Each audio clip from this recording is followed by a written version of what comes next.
நன்மை நம்ம அறியாதவங்களுக்கு என்ன செய்ய போகிறோம், அதிகமாக செய்ய போகிறதில்ல. உறவுகளுக்கு நன்மை செய்வோம், ரொம்ப கஷ்டத்தில் இருந்திருப்பாங்க, அவங்களுக்கு உதவி செஞ்சு கைப்பிடிச்சு தூக்கி விட்டுருப்போம். மேலே வந்த உடனே நன்மை நம்முடைய முயற்சினால் மேலே வந்தவர்களே நம்மை குறித்து என்ன செய்வாங்க, கேவலமாக பேசுவாங்க. ஃப்ரெண்ட்ஸுக்கு உதவி செய்து அவங்க மேலே கொண்டு வந்திருப்போம், மேலே வந்த உடனே நம்மளை என்ன செய்வாங்க, ஏறி வந்த ஏணி என்ன செய்திருவாங்க. ஆகாரு ஒரு எகிப்தின் அடிமை பெண், எகிப்தில் அட்ரஸ் இல்லாதவ, எகிப்தில் அவளை பொறுத்தவரை அடிமை. இப்போ பார்வோன் ராஜா ஆபிரகாமுக்கு கிஃப்டா என்ன செய்துட்டான், ஆகார கொடுத்துட்டான். ஆபிரகாம் வீட்லேயே ஆகார் ஒரு அடிமை பெண் தான். இந்த சாரால் அவசரப்பட்டு தனக்கு ஒரு பிள்ளை வேணும்னு சொல்லி ஆபிரகாமுக்கு இன்னொரு கல்யாணம் பண்ண பார்க்குறான். அப்போ நிறைய அடிமை பெண் இருந்தாலும் யாரை செலக்ட் பண்ணா, ஆகார். அவ வீட்டில் ஒரே ஒரு வேலைக்காரி மட்டும் கிடையாது, நிறைய வேலைக்காரியும் உண்டு. ஆனால் இந்த ஆகாருடைய நிலைமையை பார்க்குறா, அவள் அற்பமாக இருக்கிறத பார்க்குறா, அவள் மேலே ஒரு பரிதாபப்பட்டு அவளுக்கு ஒரு வாழ்க்கை கொடுத்து யாருக்கு ஈக்குவலாக வைக்கிறா, அவளுக்கு ஈக்குவலாக, சாராளுக்கு ஈக்குவலாக யாரை வைக்கிறா, ஆகார். இப்போ இந்த ஆகாருக்கு வாழ்க்கை வந்தோன்னே என்ன பண்ணியிருக்கணும், காலம் பூரா யாரை வணங்கியிருக்கணும், சாரா. அம்மா ஒரு அடிமையாக இருந்து என்ன கொண்டு போய் இந்த ஒரு ஸ்தானத்தை உட்கார வச்சிருக்கிறீங்களாம்மா அப்படின்னு அவளை கனப்படுத்திருக்கணும். இல்லை, கனப்படுத்தாட்டாலும் கம்முனாது இருந்திருக்கணும். கன்சீவ் ஆன உடனே யார் அற்பமாக நின்னாலாம், சாரால கேவலம். இதுதான் உலகம், இதுதான் உலகம். நான் அது ஏன் சொல்லுகிறேன்னா, இப்படி பாதை நாம் கடந்து போகும் பொழுது ஐயோ இப்படி வாழ்க்கை சோர்ந்து போயிடாதீங்க. இதுதான் வேதம் நமக்கு காண்பிக்கிற பாதை. தாவீது ராஜாவாயிடுவார். வேதத்தை பார்த்தீங்கன்னா அநேக ராஜாக்கள் தம் பதவிக்கு வந்த உடனே முந்தின ராஜாக்களின் பிள்ளைகளையும் குடும்பத்தையும் கொண்டு போட்டுருவான். ஏன்னா அவன் சந்ததியில் எவனாவது ஒருத்தர் இருந்தான்னா திரும்ப அந்த ராஜ்ய பதவி பெறுவதுக்கு என்ன பண்ணுவான், யுத்தம் பண்ணுவான்னு சொல்லிட்டு இந்த ராஜாக்கள் கொண்டு போட்டுருவாங்க. ஆனால் இந்த தாவீது ராஜாவான உடனே சவுலின் குடும்பத்தாரை கொலை செய்யலை, சவுலின் குடும்பத்தாரை தேடி தேடி அவங்களுக்கு என்ன பண்ணுறான், நன்மை செய்தான். யாருக்கு, தான் உயிரை பறிக்க நினைச்ச சவுலுடைய குடும்பத்துக்கு தாவீது என்ன பண்ணுறான், நன்மை செய்கிறான்.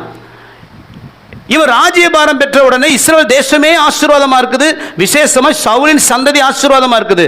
அதுல ஒருத்தன் தான் சிமேயி. இந்த சிமேயி சவுலுடைய வம்சத்தை சேர்ந்தவன். ஆனா தாவீது ஒருபோதும் சிமேயை கொல்லவோ அழிக்கவோ என்ன செய்யல, நினைக்கல. இப்போ இவனுக்கும் கர்த்தருக்குரிய காரியம், தாவீது கர்த்தருக்குரியது. ஆகவே தாவீதை தேவன் அப்சலோம் கையில் கொஞ்சம் அப்படி விட்டு கொடுக்குறாரு. அப்சலோமுக்கு பயந்து தாவீது என்ன பண்ணுறாரு, காட்டுக்கு ஓடுறாரு. இதை கேள்விப்பட்டு நேர சிமே இங்கே வருவான். வந்து தாவீது என்ன பண்ணுவான், தூஷிச்சு நிந்திச்சு, ரத்த பிரியனே சவுலை கொண்டு போட்டுட்டீல அப்படிலாம் சொல்லி இல்லாததையும் பொல்லாததையும் சொல்லி தாவீதை சிமேயி தூஷித்தான். சில நேரங்களில் நம்மிடம் நன்மை பெற்றவர்கள், நம்மால் சுகம் பெற்றவர்கள் சில நேரத்தில் நம்மை குறித்து தவறாய் பேசுகிறது, அல்லது நம்மை புரிந்து கொண்டு நம் மீது இல்லாததையும் பொல்லாதையும் பேசி நம்மை நிந்திக்கும் பொழுது சோர்ந்து போகாதீங்க. இது புதுமை அல்ல, இது நம்ம வாழ்க்கையில் தேவன் அனுமதிக்கிற ஒரு பாதை. அல்லேலூயா. வேலை அது நெருங்கிய உறவாக இருக்கலாம், நண்பர்களாக இருக்கலாம், கூட வேலை செய்கிறவங்களாக இருக்கலாம். அவங்க நன்மை பெற்றவர்கள் உங்கள் விரோதமாக நிந்தித்து அவமானப்படுத்தி பேசும் பொழுது சோர்ந்து போகாதீங்க. அந்த நிந்தையை கர்த்தர் உங்களுக்கு மகிமையாய் மாற்றுவார். அல்லேலூயா, அல்லேலூயா. ஆகார் நிந்திச்சான். ஆகார் ஹிஸ்டரிய அந்த 21 அதிகாரத்தோட கர்த்தர் என்ன பண்ணிட்டாரு, முடிச்சிட்டாரு. நிந்திக்கப்பட்ட சாராளுக்கு தேவன் ஈசாக்கை கொடுத்து கர்த்தர் மகிமையா உயர்த்தினார். அல்லேலூயா. தூஷித்த சிமே ஹிஸ்டரி முடிஞ்சு போச்சு. ஆனால் நிந்திக்கப்பட்ட தாவீதை கர்த்தர் வெளிப்படுத்தல் வரை கொண்டு போனார். தாவீதின் வேறுமானவர். நீங்க நிந்திக்கப்படுறீங்களா, ஒருவேளை நன்மை செய்தாலும் அந்த நிந்தை நிமித்தம் இனி ஒருத்தருக்கு நன்மை செய்யக்கூடாது அப்படின்னு யோசிக்கிறீங்களா, சோர்ந்து போகாதீங்க. நன்மை செய்வதில் சோர்ந்து போகாதீங்க. நிந்திக்கிற உலகம் நிந்திக்கட்டும், ஏற்ற நேரத்தில் கர்த்தர் உங்களை உயர்த்துவார். அல்லேலூயா. இப்ப நாபால் நிந்திக்கிறாங்க. இதுல ஒரு விஷயம் கவனிங்க. தாவீது நன்மை செய்தார், நாபால் நிந்தித்தான்.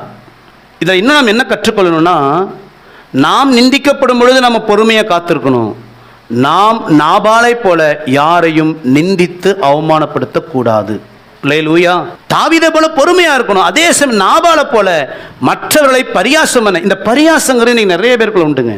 பரியாசம் பண்றது, கேவலப்படுத்துறது, வார்த்தையினால் அடுத்தவளை காயப்படுத்துறது, கனவீனப்படுத்துறது, இது நாபாலுடைய முரட்டு சுவாபம், துராகிரதமான சுவாபம். நமக்குள்ள சுவாபம் என்ன செய்யக்கூடாது, வரக்கூடாது. கொஞ்சம் நம்ம ஆராய்ந்து பார்க்கணும். இப்போ இந்த நாபால் பாருங்க, ஏன் தாவீதை தூஷிச்சான்?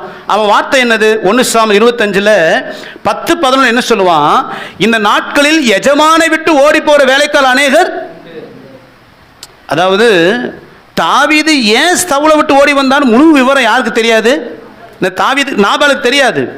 காத்து வாக்கில் எவனோ சொன்னது காதுக்குள்ள விழுந்திருக்குது. என்ன விழுந்திருக்குது? தாவீது சவுலை விட்டு ஓடி போனான். ஏதோ காத்து வாக்கில் வந்தது. தாவீதை தப்பா புரிஞ்சுக்கிட்டான் நாபால். ஆனா அதே சமயம் வேலைக்காரன் சொல்றாங்க, ஐயா ஐயா, நீங்க நினைக்கிற மாதிரி தாவீது மோசமானவன் இல்லை, அவன் ரொம்ப நல்லவரியா, முன்ன பின்ன தெரியாத நம்ம ஆடுகளுக்கு மந்தைக்கு பாதுகாப்பா இருந்தார். எங்கேயோ காத்து வாக்கில் வந்த தப்பான விஷயத்தை நாபால் கேட்டிருக்கிறான். கண்ணுக்கு முன்னாடி வேலைக்காரர் சொல்றாங்க தாவீது நல்லவன்னு. ஆனால் நாபால் நிதானிக்க தவறினான். தன் காதில் விழுந்த நிந்தையான வார்த்தைகளை ஏற்றுக்கொண்டு தாவீதை நிந்திச்சு தூஷிச்சான். தேவன் அதை ஒருபோதும் அங்கீகரிக்கவில்லை. அல்லேலூயா, அல்லேலூயா. ஒரு பக்கம் நிந்திக்கப்பட்ட தாவீது பொறுமையா இருந்தான், அவன் ராஜாவை உயர்த்திட்டார். இந்த நிந்தித்த நாபாலை என்ன பண்றார் கர்த்தர்? 1 சாமுவேல் 25:38 வாசிங்க. கர்த்தர் நாபாலை வாதித்ததினால் ஏறக்குறைய 10 நாளுக்கு பின்பு 10 நாளைக்கு பின்பு அவன் செத்தான். நல்லா கவனிங்க, தாவீதை நிந்திச்சிட்டாரு. அதுக்குள்ள இடையில தாவீது வந்து நாபாலை கொல்லணும்னு வராரு. வழியில் நாபாலுடைய மனைவி அபிகாயில் வந்து காம்ப்ரமைஸ் பண்ணி தாவீது ரிட்டன் அனுப்பிடுவாங்க. இந்த மாதிரி ரிட்டன் வீட்டுக்கு வந்து பார்க்கும்போது நாபால் குடிச்சு அப்படி போதையில் கிடக்கிறாரு. அடுத்த நாள் போதை தெளிஞ்ச உடனே அந்த அம்மா சொல்றாங்க, ஏயா நேற்று நீ பண்ண அட்டகாசம், நான் கொஞ்சம் அசந்துருதுன்னா நான் தாவீது என்ன செய்திருப்பேன், நைட்டே போட்டிருப்பார் உன்னைய. ஆனால் நான் ஏதோ கர்த்தர் கிருபையில் புத்திசாலியாக நடந்து என்ன செய்தேன், உன்னை தப்பிச்சிட்டேன் அப்படின்னு உடனே நாபாலுக்கு அது பயங்கரமாக ஒரு கலக்கத்தை உண்டாக்குச்சு. வேதம் சொல்லுது, கர்த்தர் நாபாலை எத்தனை நாள் கழிச்சு செத்தான்? ஏங்க நாபாலை கொள்றதுக்கு கர்த்தருக்கு 10 நாள் தேவையா? 10 செகண்ட் கூட கர்த்தருக்கு. அப்ப ஏங்க 10 நாள் நாபாலுக்கு உயிரை கொடுத்தார் அப்படின்னா, வாதித்தார் அப்படின்னா, நாபால் இருதயத்தில் ஒரு உணர்வை கத்த கொடுக்கிறாரு. நீ ஏன் பிள்ளை தாவீத இப்படி தூஷிச்சு இல்ல, அவன் எவ்வளவு உத்தமம் தெரியுமா? இப்படி சொன்ன உடனே நாபாலுக்குள்ள ஒரு பயம் வந்துருச்சு. ஐயோ நம்ம செய்தது தப்பு. இப்போ இந்த 10 நாள் எது கொடுத்தாருன்னா கிரேஸ் பீரியட். என்ன பீரியடு?